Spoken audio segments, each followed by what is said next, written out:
46 na kumpiskang iligal na mufflers winasak ng PNP San Fabian. Para sa detalye ng balitang yan, kasama natin Idol Joanna De Vera.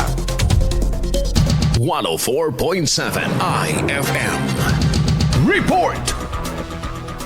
Winasak ng PNP San Fabian ang 66 na nakumpiskang unauthorized at illegal na modified muffler sa bayan ng isang public ceremonial destruction. Layunin ng gawain na ipakita ang mahigpit na pagpapatupad ng batas, pangangalaga sa kalusugan ng publiko at pagpapanatili ng kapayapaan at kaayusan sa komunidad. Ayon sa PNP, ang labis na ingay mula sa mga hindi otorisadong muffler ay nagdudulot ng perwisyo, panganib sa kaligtasan sa kalsada at polusyon sa ingay. Sa pamamagitan ng pampublikong pagwasak ng mga nakumpiskang muffler, nagbigay ng malinaw na mensahe ang mga otoridad na hindi kukonsintihin ang paglabag sa regulasyon sa sasakyan. Hinihikayat din ng mga motorista na sumunod sa itinakdang pamantayan ng batas upang matiyak ang mas ligtas at mas tahimik na kalsada para sa lahat.